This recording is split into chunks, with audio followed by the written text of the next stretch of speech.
மாரி போராட்டம் வந்தா கூட நாங்க நின்று போராட்டம் ஜெயிச்சு விஜய் ஆட்சியில உட்கார வைப்போம். ஆட்சியில உட்கார வச்சு அவரை ஜெயிக்க வச்சு அவர் கொடியை ஆட்ட வைப்போம்.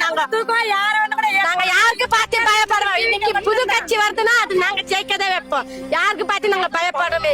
பயந்து பயந்து பயந்து மான சாணம் எல்லாமே போச்சு.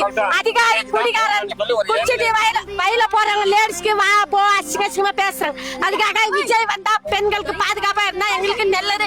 எங்க மானமும் மூடி நல்லா நடத்த முடியும். நாங்க சின்ன சின்ன பசங்க எங்க அரியா பொண்ணுங்க எல்லாம் ஒரு கடைக்கு போக முடியல, ஒரு டீ கடைக்கு போக முடியல, குடிச்சுக்கிட்டு ராவடி பண்றாங்க. ஆடிங்க வாத்தா சித்தியா அதெல்லாம் கேக்குறாங்க. பச்சை பச்சை விஜய் தான் இது வந்து நடவடிக்கை எடுக்கணும் எங்களுக்கு பெண்களுக்கு. எங்க எல்லா ஆட்சி ஓட்டும் உங்களுக்கு தான் போட போறோம் ஐயா. யாரு இருந்தாலும் விஜய்க்கு தான் போடுவோம். என்ன மாரி போராட்டம் கூட எங்களுக்கு விஜய் தான் ரசிகர். கண்டிப்பா விஜய் வந்து ஆட்சியில 23ஆம் தேதி எலெக்ஷன் எல்லாரும் கண்டிப்பா போய் ஓட்டு போடுங்க. சரியா? எவ்வளவு பெரிய வேலை இருந்தாலும் அங்க போறோம் இங்க போறோம்னு சொல்லி நம்ம விஜயாண்ட போடுவோம். 4 பேருக்கு வந்து நான் அவருக்கு தான் போடுவேன் உங்களுக்கு தான் போட மாட்டேன் அப்படின்னு சொன்னா இல்லாதவங்க சண்டைக்கு வருவாங்க. சரி என்ன நாங்க வந்து எங்க மனசுல வச்சுக்கிட்டு தான் நாங்க விஜயாண்ட போடுவோம். அவ்வளவுதான். மனுஷதான் காரணம்.